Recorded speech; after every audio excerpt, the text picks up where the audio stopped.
আসসালামু আলাইকুম রহমতুল্লাহি ওবরকাতুহু।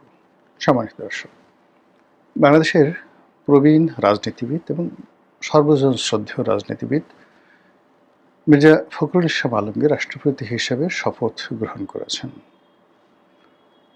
বিএনপির যারা ঘোরতর শত্রু, তারাও আসলে এই ভদ্রলোক সম্পর্কে নেতিবাচক কোনো কথা বলতে পারবেন না।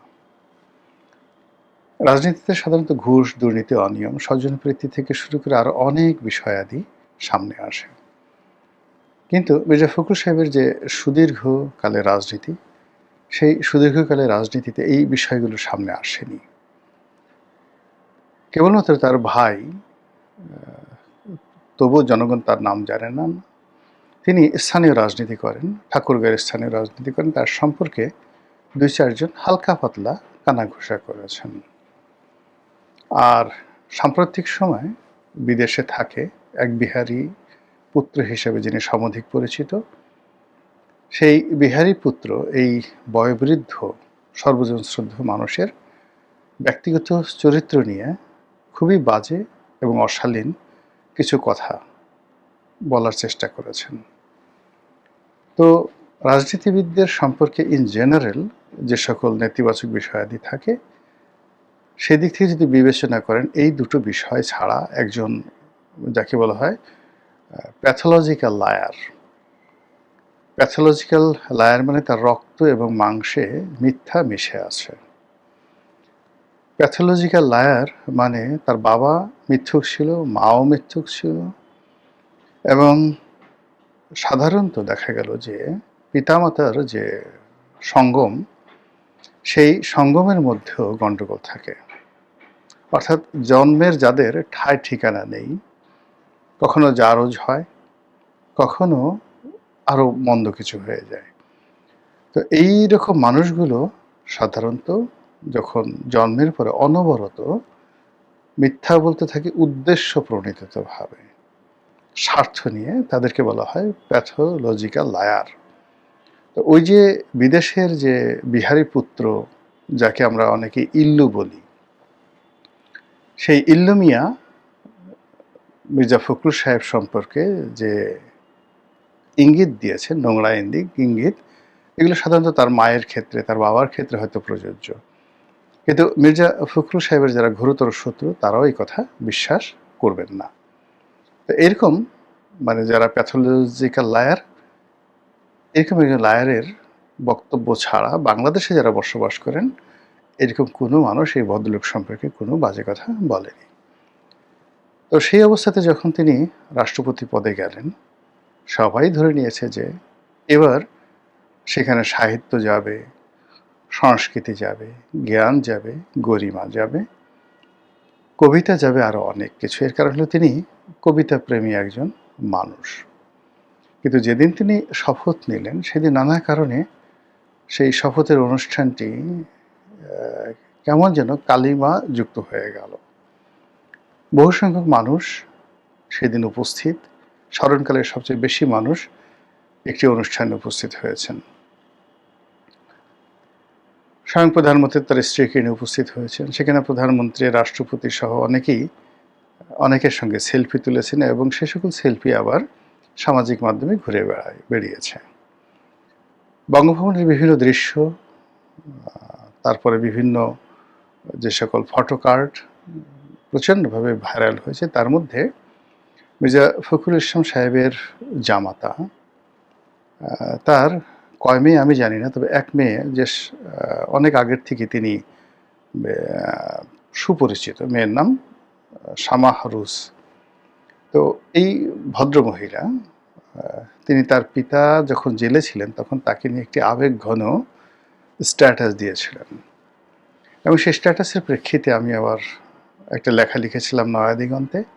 মহাসচিব জেল থেকে বের হয়ে আবার আমাকে টেলিফোন করেছিলেন, ধন্যবাদ জানিয়েছিলেন দুটো কারণে। প্রথমত সেই লেখাটির কারণে, আর দ্বিতীয় কারণ হলো জেলখানাতে আমি যে রুমে ছিলাম কাশিমপুরে, ঠিক সেম রুমটাতে তিনি ছিলেন।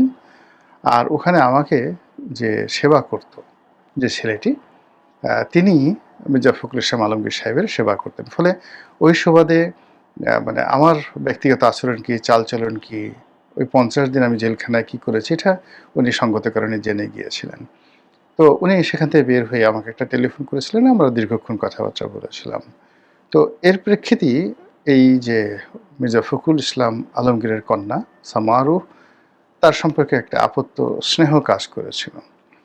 পরবর্তীতে যেটা জানলাম সেটা হলো এই সামারুহর যে স্বামী ফাহাম আব্দুস সালাম, তার সম্পর্কে।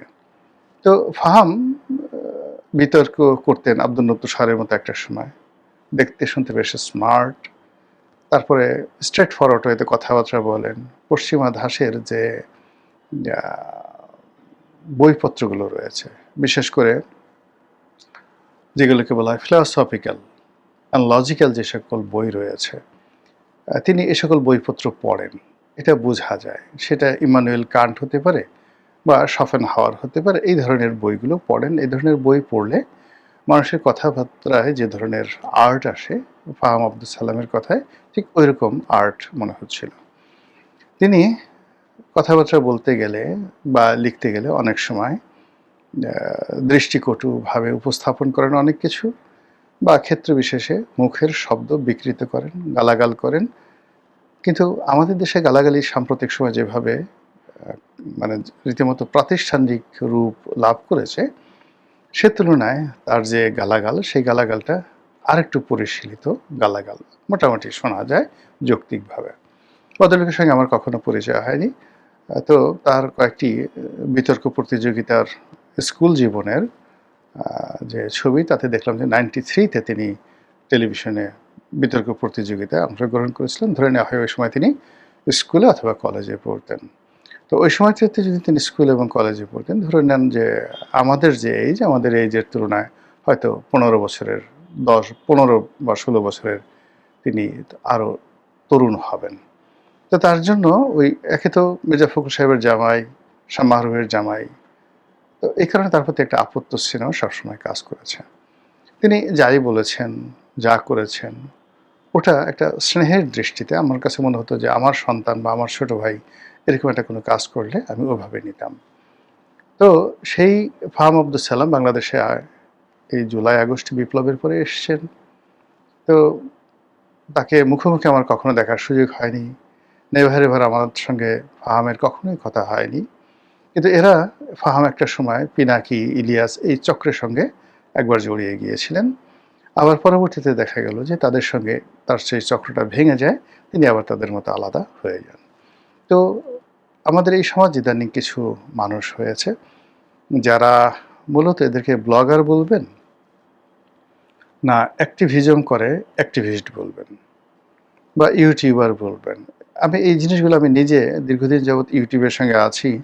আমি বুঝি না যে আমাকে কেন ইউটিউবার বলা হবে বা কেন আমাকে ব্লগার বলা হবে, আমাকে কেন অ্যাক্টিভিস্ট বলা হবে। মানে অ্যাক্টিভিস্ট বলতে আসলে কী বোঝায়, এই বিষয়গুলো নিয়ে আমার নিজেরই যথেষ্ট কনফিউশন আছে। ফলে ফাহামকে কেউ হয়তো অ্যাক্টিভিস্ট বলেন, কেউ ইউটিউবার বলেন, কেউ আরও অনেক কথাবার্তা বলেন। তো এটা নিয়ে আমার মূল ব্যাপার হলো যে এগুলো নিয়ে আমার দরকার নেই। দরকার হলো যে সে আসলে যে কথাগুলো বলছেন, সেগুলো যখন আমার কানে আসছে, সেগুলো কীভাবে রিয়াকশন আমি করি। যতটুকু তিনি যাবৎকালে বলেছেন প্রায় সব কথাই চৌকস, আপনার দ্বিমত থাকতে পারে কিন্তু আপনি অস্বীকার করতে পারবেন না, ইত্যাদি ইত্যাদি ইত্যাদি। তো সেই ফাহাম আব্দুস সালাম যখন বাংলাদেশে এলেন, বিভিন্ন জায়গাতে তিনি অনুষ্ঠান করলেন। আমি দেখলাম যে অন অ্যাভারেজে টেলিভিশন থেকে যেভাবে লম্বা চূড়া মনে হয়, কিন্তু বাস্তবে তিনি সে তুলনায় একটু খাটো, স্বাভাবিকভাবে একটু খাটো, অনেকটা সেই শাহেদ আলম, সাংবাদিক শাহেদ আলম, পিনাকি ইলিয়াসরা যাকে গালাগাল করে বিরিয়ানি আলম বলেন। He is mostly bad named by Biryani Alam. তো এই ফাহাম আব্দুস সালাম এবং শাহেদ আলম, এদের উচ্চতা ঠিক সমপর্যায়ের হতে পারে, এরকমভাবে একটা আন্দাজ করলাম। শাহেদ আলমকে আমি চিনি ব্যক্তিগতভাবে, আমার সাথে সম্পর্ক ভালো, কাজে আমি ওর উচ্চতাটা মাপতে পারি এবং সেই উচ্চতায় আমি ফাহামকে ধরে নিয়েছি। তো এই ফাহাম বঙ্গভবনে গেলেন তার মানে শ্বশুরের অনুষ্ঠান উপলক্ষে।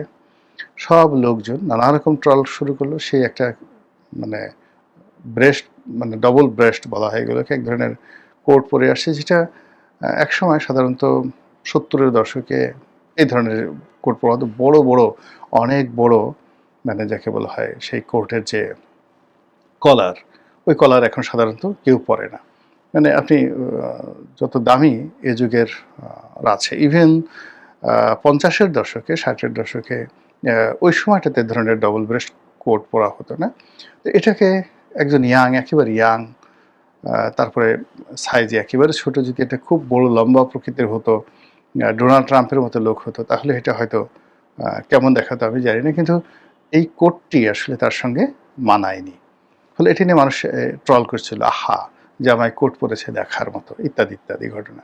এখন পোশাক-আশাক একান্ত ব্যক্তিগত রুচির বিষয়। কে কোনটা পরবে না পরবে, এটা তার একান্ত ব্যক্তিগত বিষয়। কিন্তু বঙ্গভবন, শাহ মাহরুফ মির্জা, মির্জা ফখরুলের ড্রেস কোড, ফাহাম আব্দুল সালামের যে ব্যক্তিত্ব, তার সঙ্গে আসলে কোডটা নিয়ে সাধারণ জনগণ যে বিতর্ক করছে, এর মধ্যে আমি নেতিবাচক কিছু দেখি না, because they are expecting much more positive things from Faham Abdul Salam. কিন্তু সেটা হয়তো পোশাকের ক্ষেত্রে সে যাকে বলা হয় রাখতে পারেনি। সে তার নিজের ব্যক্তিগত যে রুচি অভিরুচি, সেটা পোশাকে ফুটিয়ে তুলেছে। দ্বিতীয়ত হলো, সে পারিবারিক একটা অনুষ্ঠানে বসেছে।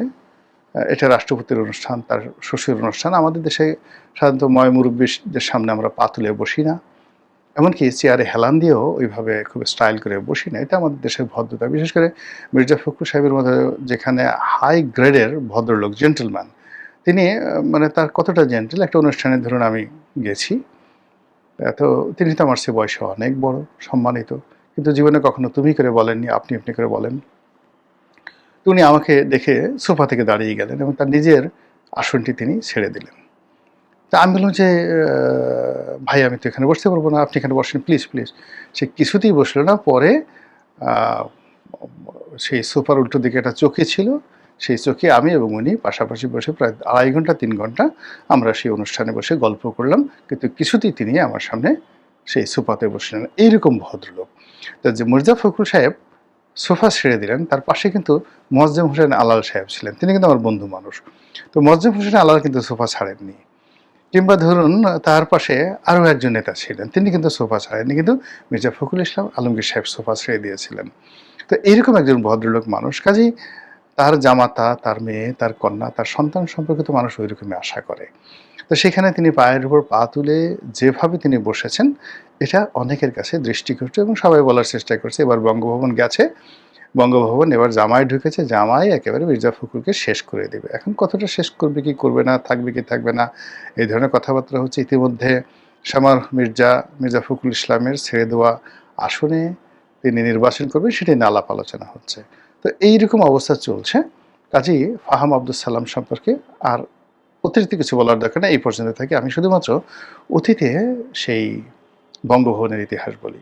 এর ইমিডিয়েট আগে জনাব শাহাবুদ্দিন চুপ্পু, তিনি বঙ্গভবনে ছিলেন। তার সঙ্গে তার সন্তান ছিলেন, একমাত্র সন্তান, যিনি চলচ্চিত্র পরিচালক বা প্রযোজক এরকম কিছু ছিলেন। অত্যন্ত মানে যাকে বলে, পিতা তাকে খুবই ভীষণ রকম স্নেহ করতেন। তারও ডাকনাম রনি।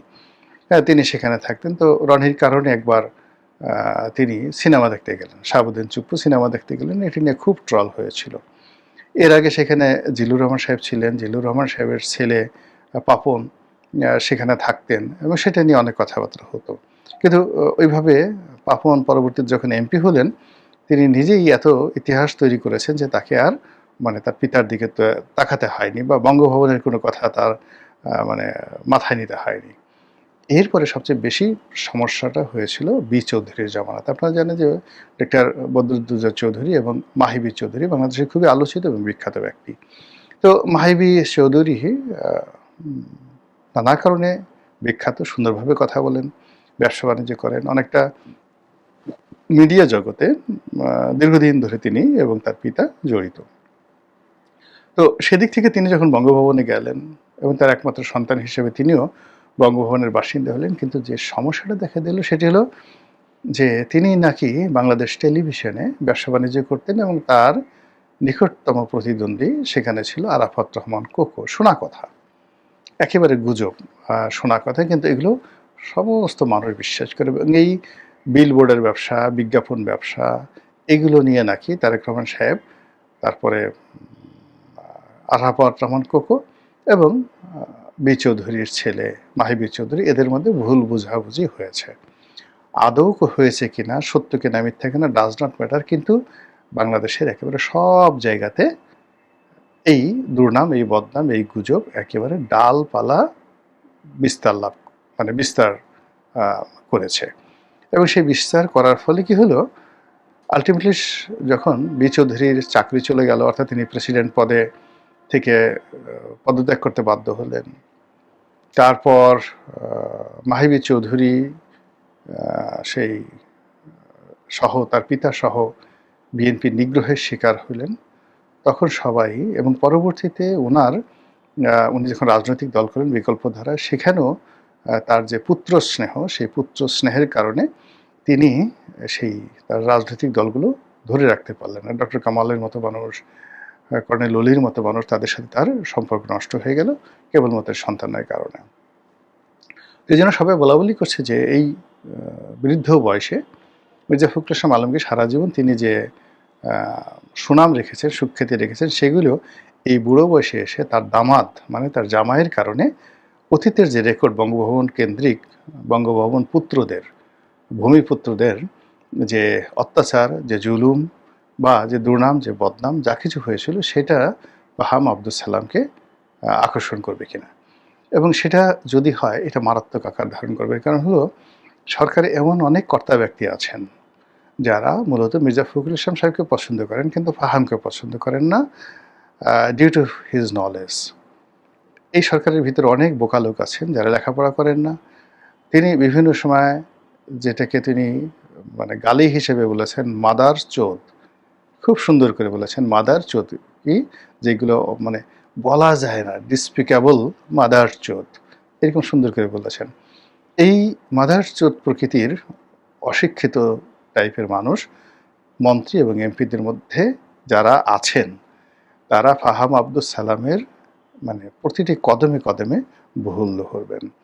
এর ফলে কি হলো যে ওই জায়গাতে বঙ্গভবনে যদি ফাহাম আব্দুল সালামের আনাগোনা খুব বেশি হয়, আবার তিনি পা তুলে চলাফেরা করেন, কিংবা ওই শ্বশুরের পরিচয়ে বা স্ত্রীর পরিচয়ে তিনি যদি এই সমাজে একটি টুশব্দ করার চেষ্টা করেন, তাহলে কি হবে, তার এতদিনের অর্জন, তার শিক্ষা দীক্ষা থেকে শুরু করে যা কিছু আছে ইত্যাদি নেতিবাচক হয়ে যাবে, আর তিনি যা নন সেই সমস্ত বিষয়াদিও এখন মানুষ বলার চেষ্টা করবে। মহান আল্লাহ আমাদের সবাইকে হেদায়েত দান করুন, হেফাজত করুন। আসসালামু আলাইকুম ওয়া রাহমাতুল্লাহি ওয়া বারাকাতুহু।